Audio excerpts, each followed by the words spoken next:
Barry?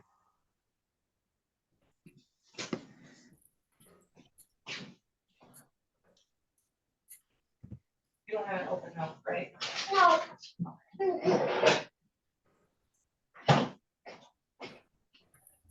Okay, Mr. Rulli, seeing as you're our guest tonight, get started.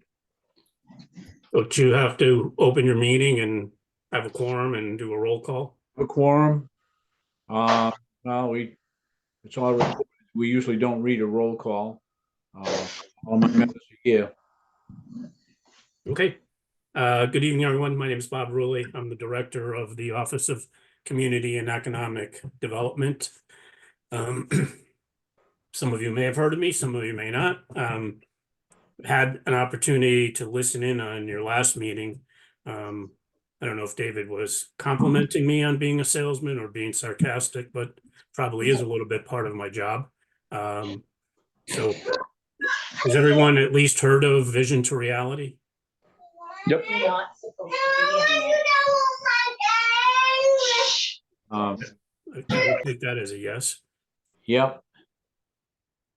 And I know that, you made a comment, David, that, probably having some salesmanship is a big part of what my job is because, despite what has been worked on in the past and never happened, we're actually making progress. I mean, we've had conversations with the MBTA. We have a consultant that's coming on board for the relocation of the platform. We've talked with Bridgewater State. They're on board. We've been having conversation with Keolis to coordinate the crossings at Broad Street and Plymouth with the relocation. So that is all in progress. We are in conversations with the Department of Corrections with respect to the redirecting of wastewater flow from the university. We've provided them with all the current calculations that come from the university. We're talking with them about different funding opportunities that we can partner with them because they cannot apply for federal money. We can. So there is progress in that respect. I'd like to remind people that, we've moved the needle more in 6 months than have been moved in 15 years. It may not appear like that, but it is. Tomorrow night, we've got another meeting with the planning board to get a zoning amendment, which includes a form-based code approved. That's scheduled to go to the council for approval on February 6th. We had a joint meeting with the CED subcommittee and the planning board last week. Again, the planning board's taking it up again tomorrow night. The CED committee is taking it up next week. So we think we're making good progress with respect to that. The Perkins Foundry redevelopment project has been approved by the planning board, still needs to go to conservation. That redesign of that project reflects what Vision Reality is trying to accomplish in terms of the type of architecture that it is, the location of the buildings, materials. We anticipate within the next week that there will be an agreement for the sale of the Friendly's assemblage, which is progress in terms of seeing that site cleaned up. And all that is predicated, all the new activity of people looking at things in Bridgewater is predicated on the new zoning amendments that are being approved. And, with respect to that, it's not anything earth shaking. I mean, in most cases, you're not going to see buildings that are more than 4 stories outside of the central business district, in the outside of Central Square, I should say, within the central business district. The primary change in the zoning is for an expedited approval process. If somebody follows the form-based code and satisfies the requirements of a 13-page checklist, in the Central Square area, things still need to go to the full planning board. We don't anticipate anything but a few infill projects within the Central Square area. Certainly, we're hoping that reinvestment in this area will jumpstart the potential for renovations of the old town hall. I had submitted a congressionally directed funding request last fiscal year to Senator Markey and Warren's office that did not get any traction, but we'll continue to look at funding sources for that. But I mean, the idea that I know some people have an idea in their head what that's going to cost. It's probably twice the number that they have in their head in terms of what that renovation is going to be. That building has to be ADA compliant, which is going to require an elevator to be installed. It needs to be really gutted, all new infrastructures, but it is an important building to Central Square. One of the many elements of Vision to Reality is to promote cultural tourism, to preserve our historic character of the downtown area, and to do development where we either have underutilized sites or vacant sites. So, that's the Friendly site. It's Campus Plaza. It's the corner of Plymouth and Hale. It's the electronic recycling facility on Hale Street. And I mean, that's really it. I mean, the idea is there's already infrastructure at those locations. They're underutilized. Let's do something better with them. We also think that in the future, there's potential to ground lease a portion of the Spring Street lot from the MBTA for some development at that location. So I'm always cautious about people not having the right information and running with bad information or rumor and innuendo. We've made incredible attempts to communicate with as many groups as we can. We'll continue to do that. This is one group that we haven't had an opportunity to speak to. So here I am tonight. I'm happy to answer any questions that you have. And before that, another important element of what we're doing is trying to reach out and support small businesses that are in Bridgewater, as well as to attract new businesses. We have a professional consultant that provides one-on-one consulting services. We're holding our 4th small business workshop tomorrow at the library. It's called Lunch and Learn on social media marketing, I believe. Those are free. We have office hours at Town Hall on Mondays from 12 to 2 for small business assistance.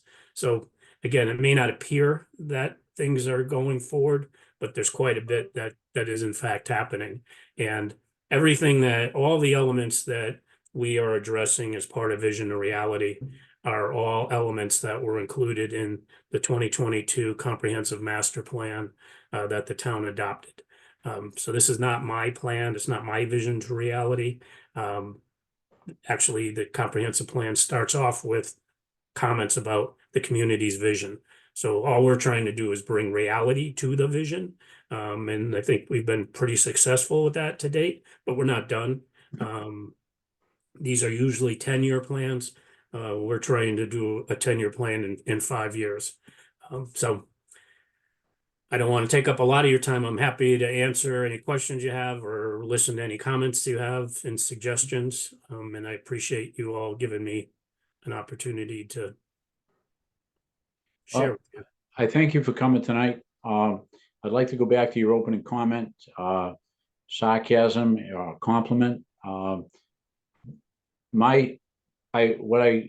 also said in that meeting was that there's very little new that I haven't already heard, or I haven't heard at least once or twice in the last 30 or 40 years of my involvement in town government.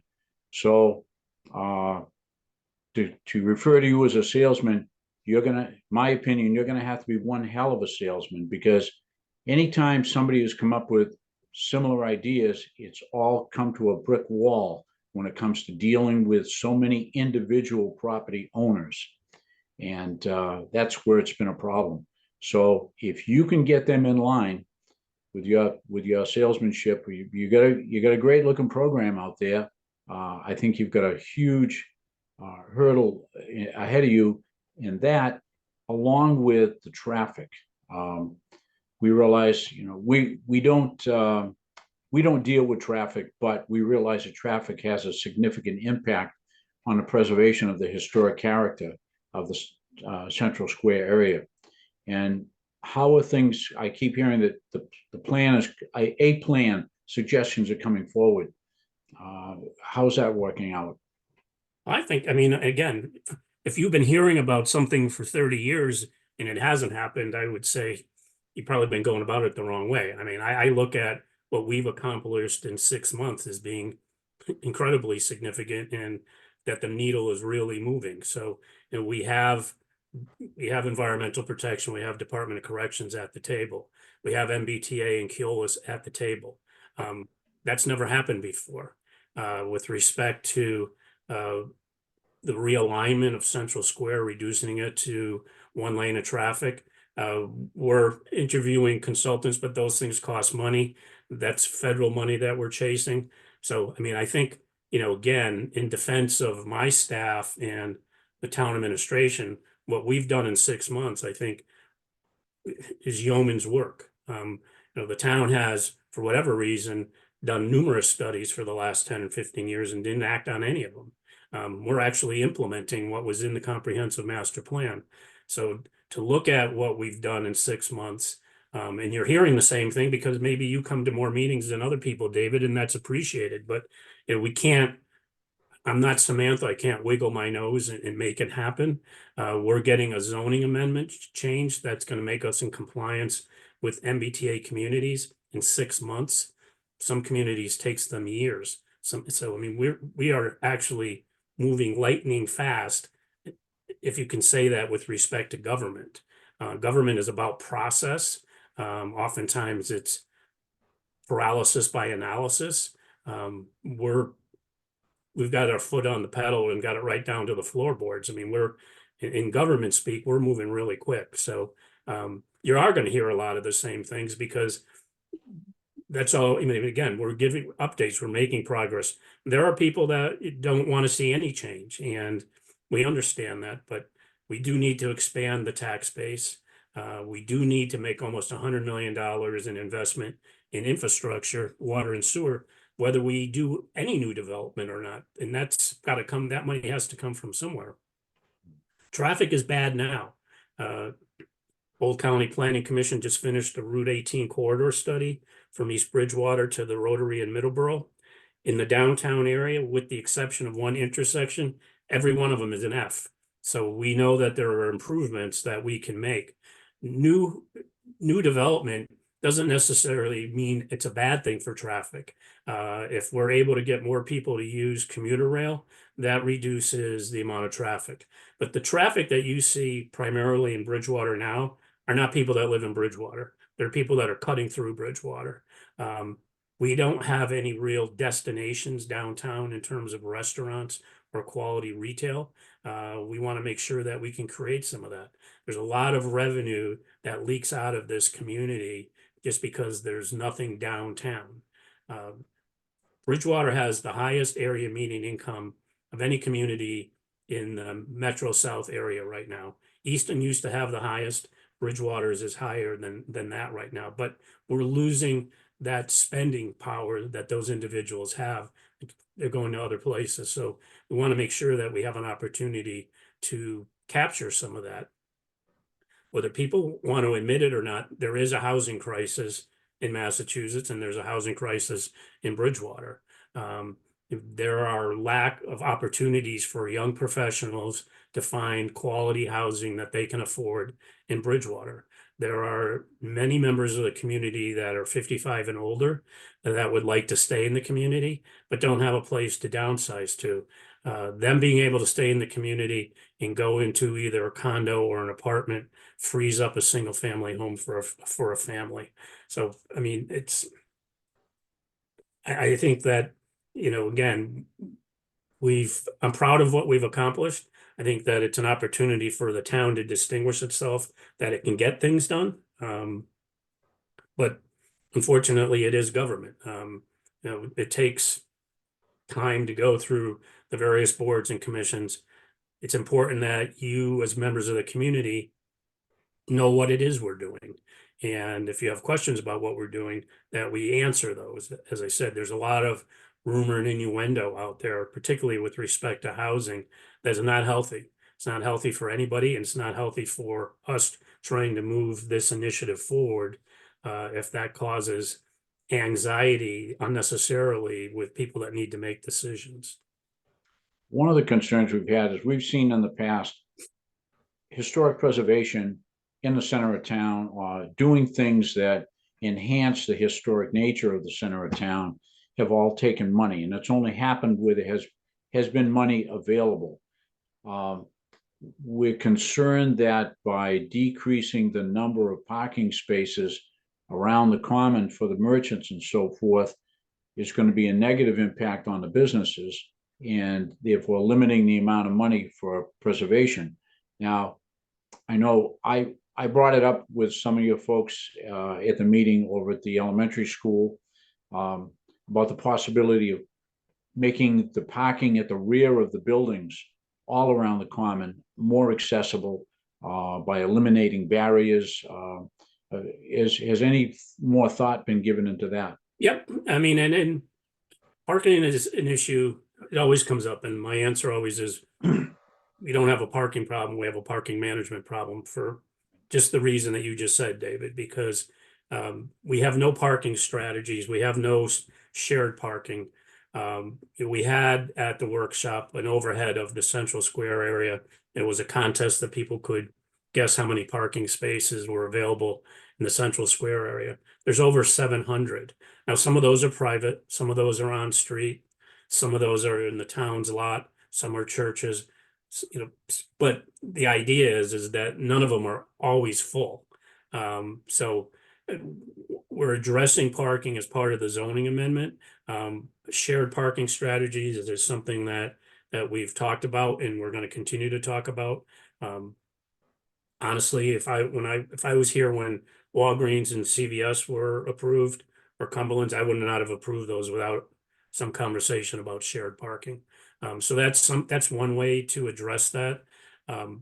Moving forward, when and if the new fire station is constructed, in conversations with the university, there's an interest from them to partner with the town to do some structured parking, a parking garage at that location, you know, combining it with the town-owned lot to the rear, that we could put retail or restaurant on the ground floor. But, you know, we clearly with Bluestone downsizing, they've got a lot of parking. The whole, call it the north side of Central Square, there's parking behind that entire block of buildings, except that no one uses it because everyone's got little fences up to protect their section. So yeah, that's definitely an ongoing conversation that we're having. And again, that's part of the education is that 900 almost, I should say, over 700 parking spaces is a lot of parking. And that's even when the students are here. You know, Bridgewater is a very walkable community, though it doesn't feel like it right now. So some of the improvements we need to make as relates to traffic are also with respect to pedestrian safety too. You know, you've walked down Broad Street from Central Square to Campus Plaza, people think that's an incredibly long walk because there's so many empty spaces in between. But honestly, you can walk from Central Square to Campus Plaza through the Spring Street lot to the campus, back to Town Hall in less than 15 minutes. So people go to any major city and they walk much longer than that, but it doesn't feel comfortable for pedestrian safety at this point. So we're trying to address all of those things at the same time. You're correct in terms of businesses making the investment to preserve their buildings. I think the biggest example of that are the two buildings on the south side that have, the one has the single room occupancy apartments on the upper floors. It's got, you know, a comic book store, the Brazilian Jiu-Jitsu on the ground floor. Those are property owners that aren't going to put any investment in their buildings under any circumstances because they don't live here. Those buildings cash flow for them. So we are applying for a community development block grant this year to create a facade program so we can give property owners a grant to improve their buildings. In some cases, it would be nice if they matched it, but in some we know we're going to have to give them the money to make their buildings more attractive. But, you know, again, it's, you know, there are mechanisms out there, historic tax credits, but the property owner has to be willing to take that leap and want to make that investment. We see some potential for the building immediately adjacent to the old town hall. That's been for sale for some time now. It's got a crazy number on it. We think with the revisions to the zoning, that will probably sell. And we think that whoever buys that will put some money into improving what the appearance of that building is. And in comparison to the buildings adjacent to it, it actually looks pretty good. but I mean, it definitely needs some work on it, but,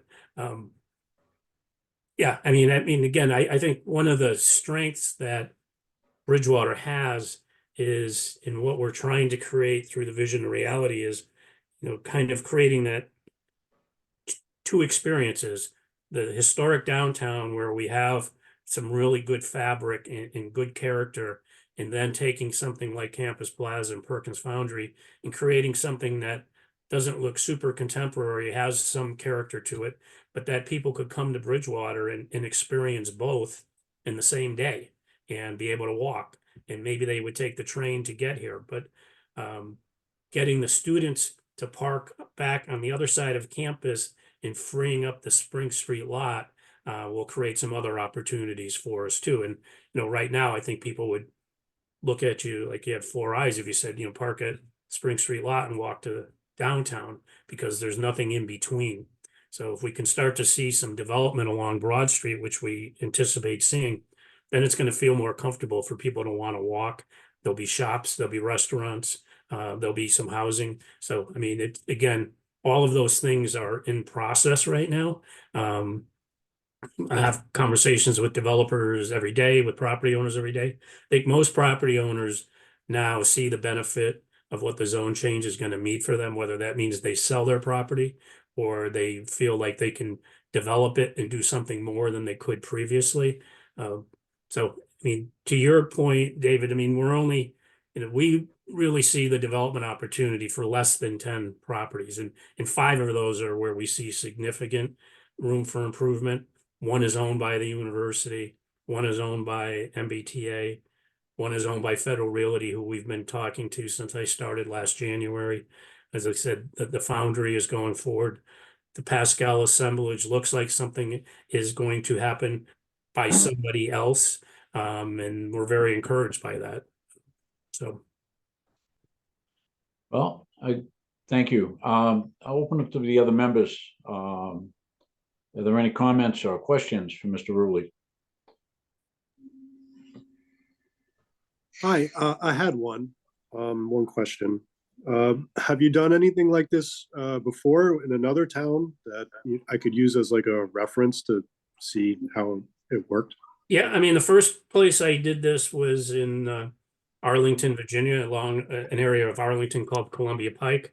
And in actuality, I mean, we did much higher density, so I don't want to use it as an example of what it's going to look like. But even the development we did along the Metro corridor from Rosslyn to Boston, how that all got developed. But Columbia Pike was much more similar in scale to what the Campus Plaza area is.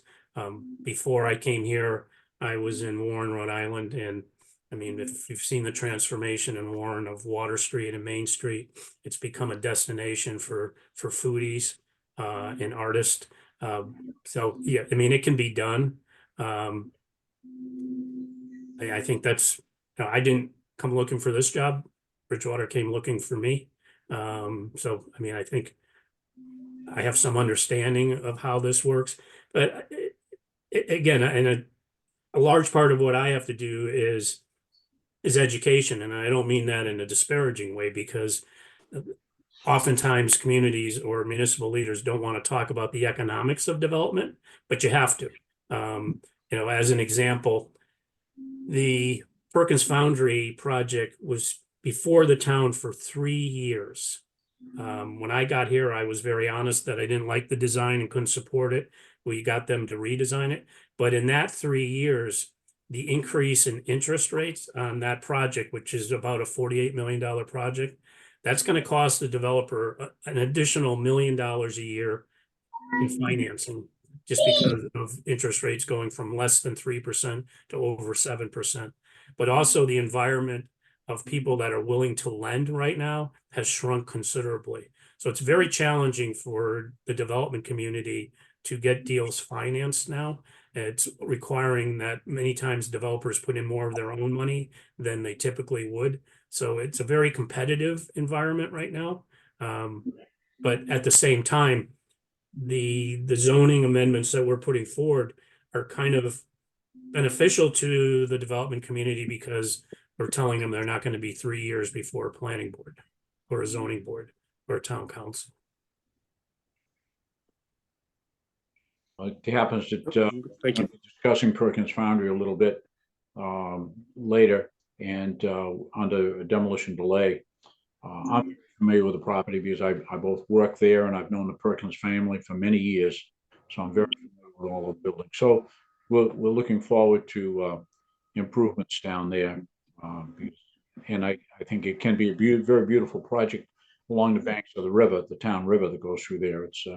It can be very attractive. Any other comments? David, can you hear me? Yes. I have a question. He mentioned about the platform for the train being moved. Where would it be located? In the Spring Street lot, Okay, we've had our consultants look at it. You probably remember initially it was the Burger King. But there's not stations anymore. It's platform like it is at the BSU campus now, but it actually could be relocated to the middle of that lot, and the train would fit. It wouldn't be over Plymouth Street or over Broad Street, depending on what direction that the train was moving. I know there was some conversation over the last couple of years about the potential for a 2-track system. That's not, I mean, they are going to put a 2-track in, but that's going to stop in West Bridgewater. So that's not on the foreseeable future for Bridgewater. There is a sighting, an active sighting off the Spring Street lot now that Keolis, who's the operator of the MBTA, who've agreed to abandon that if necessary for us to accommodate the platform on the opposite side of the tracks. so is the goal to take the parking lot that we utilize now for the train and that would be the Bridgewater States sole parking area, and then downtown and Spring Street would be open to the public? That's correct.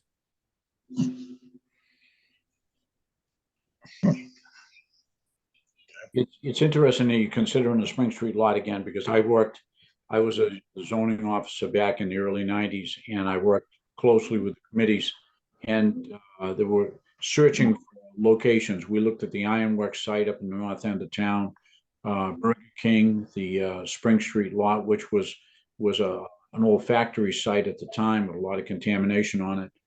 But the college ended up coming through. They offered President Indelicato pushed real hard to get it. It is what it is. So I understand why you want to go there. I think it could be better than where it is now, but it's a big one. And the lot is actually still owned by the MBTA. University leases it.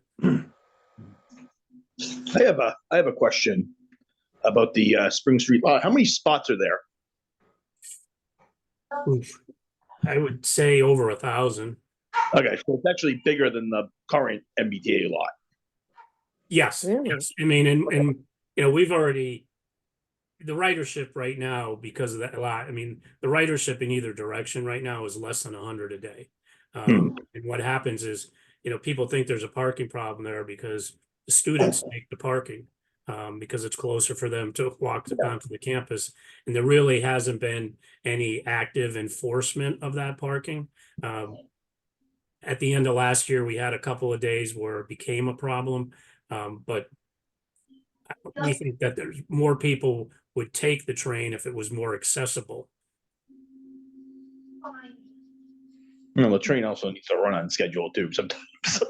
Yeah, no, fair enough. Haven't been a train rider for many years. I know that frustration. So I'll share with you just when our first meeting with the MBTA, the chief of operations, indicated that one thing they would be looking at is potentially increasing the speed that the train could move through town after it left the station.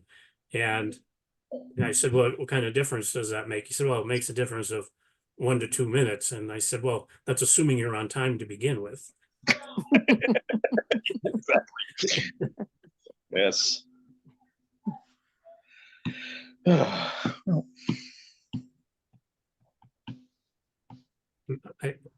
David, I think Carlton Hunt has his hand up. Yes. Go. On Dawson Street. Thank you, Bob. Every time I listen to you, I learn a little bit more. I appreciate it. Central Square, there's the Virginia block and the Mitchell block. That Mitchell block is next to the Old Town Hall. That building was moved way back when, I believe, from the university. It was actually in the 1800s. So that building is interior-wise, I think it's in bad shape. More importantly, have you reached out, because of the new zoning thing, have you reached out to the Bridgewater Historical Commission, who has say, Historic District Commission, who has say over the exteriors of buildings in the Central Square and the Historic District?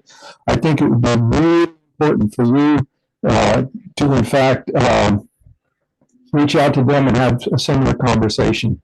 Yeah, I mean, and certainly happy to do that. And I just share that when I was in Warren, we used ARPA money for a facade program where we gave grants up to $25,000. But because the downtown was in the historic district, in order to approve somebody getting a grant, the property owner needed to bring a proposal before the Historic District Commission. So certainly any kind of exterior improvements, whoever has that authority to approve those will be part of the program to make sure that somebody's eligible for the funding to make. I mean, we're not going to give people money and then they paint the building, some hideous color or decide they want to put aluminum siding on it. That's not what the intention is. Thank you very much. I appreciate that. The other thing is, I just said late this afternoon, I attended a webinar on the IRA, the Infrastructure Federal Program, and Yep. a lot of information on that. Hopefully, and there's a lot of money out there for this kind of thing. So hopefully, we can engage them in all of these topics that we've been talking about. But the main point was simply, and I'm glad to hear you say the townhouses on your agenda. Carlton, your speaker sounds like you're ordering at Big Boys. I'm sorry. I probably have it too loud.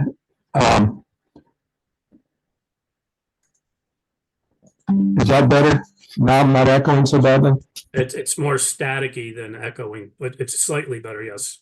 We could fix this maybe. I'm in a dead zone for my internet and cell phone, that kind of. Anyway, I just wanted to make those two or 3 points and really encourage you to reach out to the Historic District Commission. Yep. We have a lot of people that have been engaged for. Yep, and if anybody here, including you, Carlton, can make that introduction for me, I'd be more than happy to chat with them. The chair is William Smith. I'll look for your email introducing me to her. Him.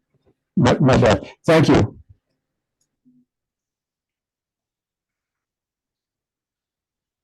Oh, David, if you don't have anything else or your members don't, again, appreciate you giving me the opportunity to give you an update.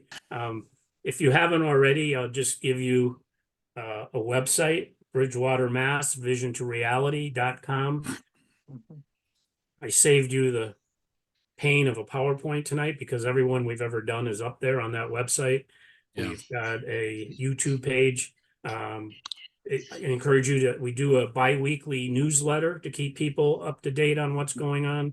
In those other weeks, I write a white paper in terms of what's going on. So if you want to learn more and get up to date with what we're doing, go to the Vision and Reality website. You can just Google that. It will take you to it. And there's a ton of good information. Okay, thanks again for coming, but the only point I would really like to make that I haven't already mentioned is the historical commission, not the Historic District Commission.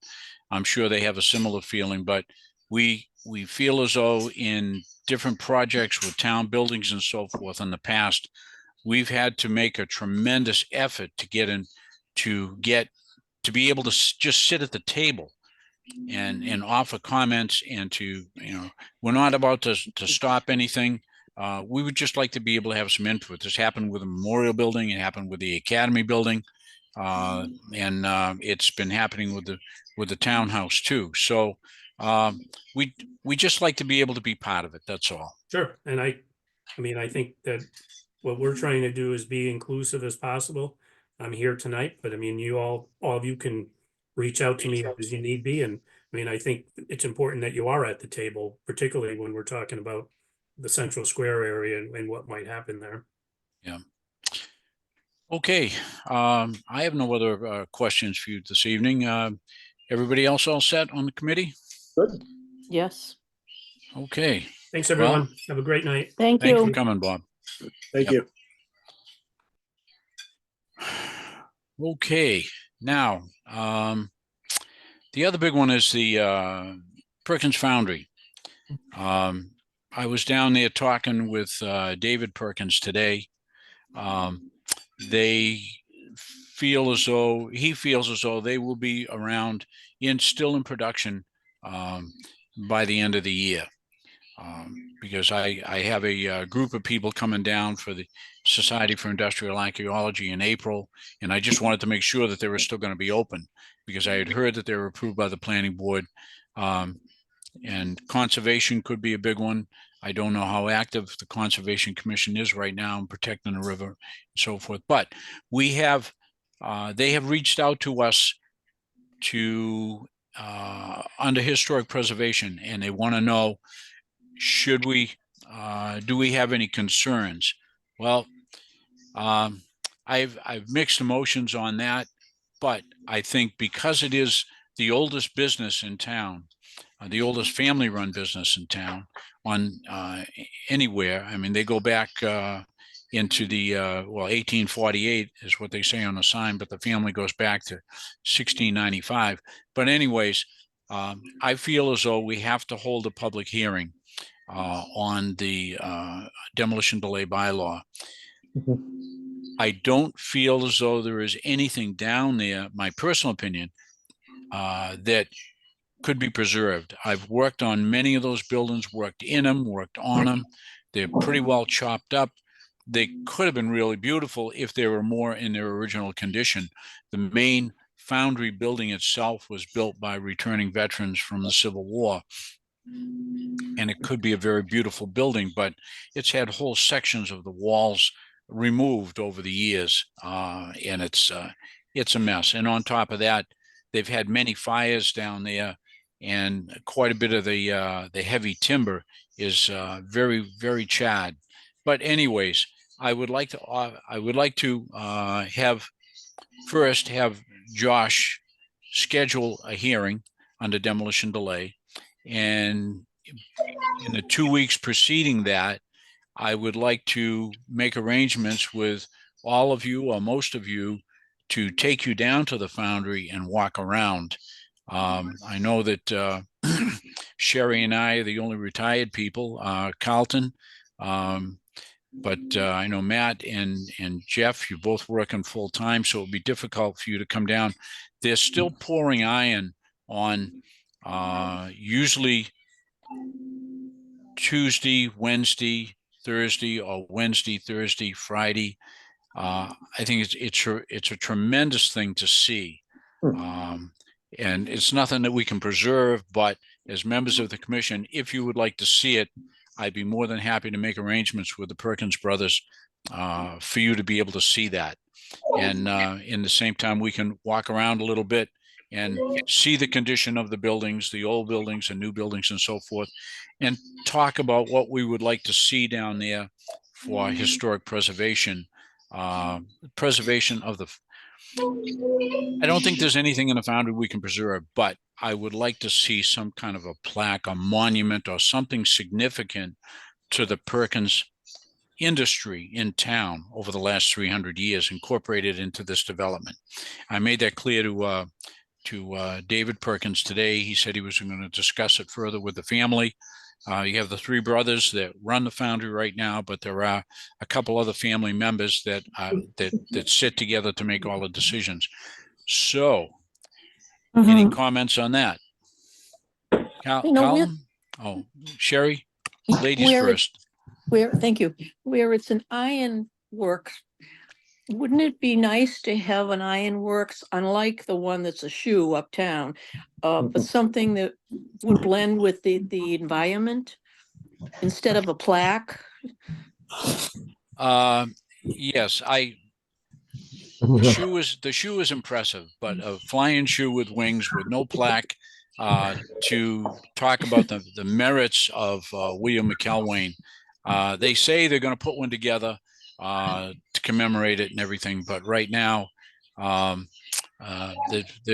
it's still in the planning stages. But the Perkins, brothers have agreed that they will pay for the plaque. Okay. But I would like to, personally, I would like to see, there's been some pretty significant castings down there. And I threw it out to him today. I said, what do you have patterns down here for something really neat looking that we could turn into a memorial for the foundry business? And I brought up, in front of, Collins Crane and Rigging over in East Bridgewater, there's a, forge base that, sits on their front lawn, very similar to the one that sits in War Memorial Park.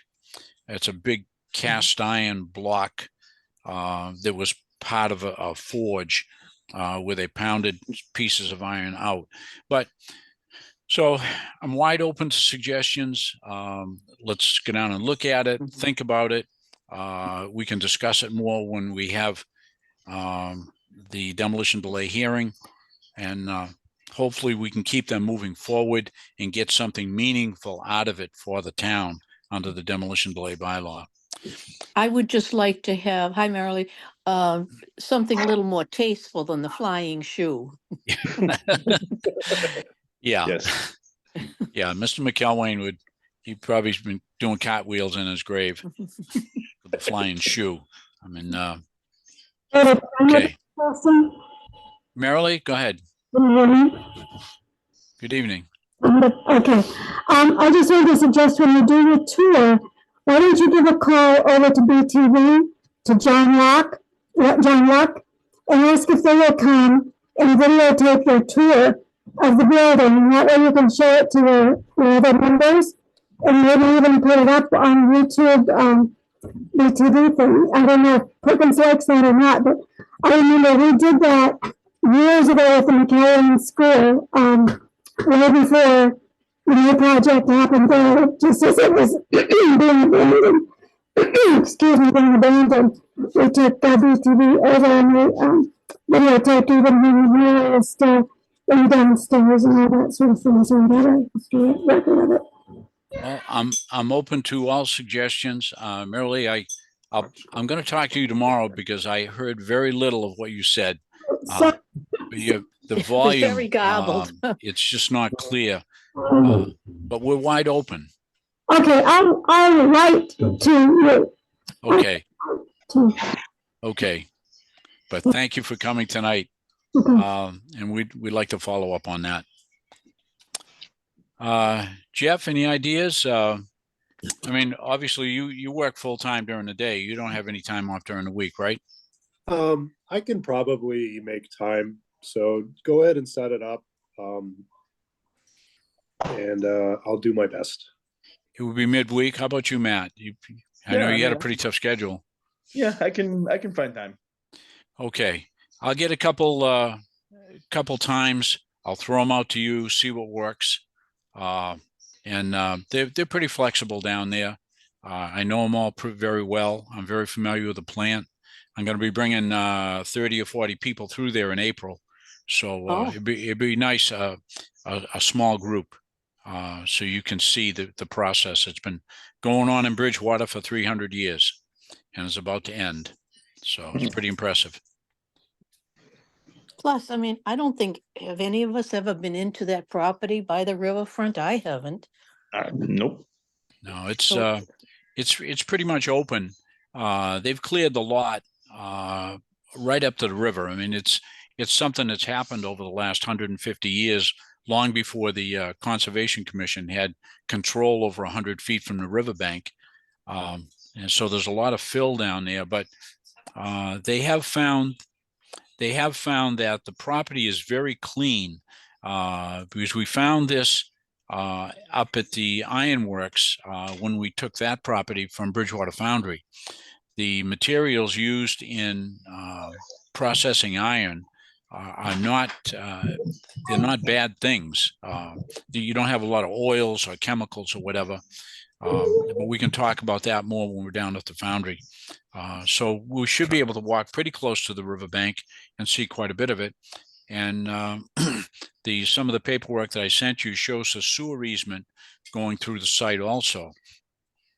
It looks like there'll probably be buildings built on top of that. I don't know if they're going to be rerouting some of it and moving it over for development, but that's their problem. We're interested more in the historic value and so forth. So I will let's see what time's it getting to be. Okay, I will get in touch with the Perkins guys and I'll throw you out a couple dates and see what we come up with. It'll be midweek.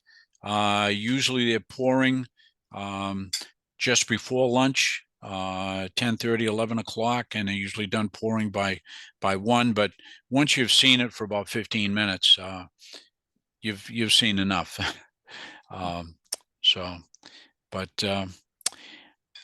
Any other discussion?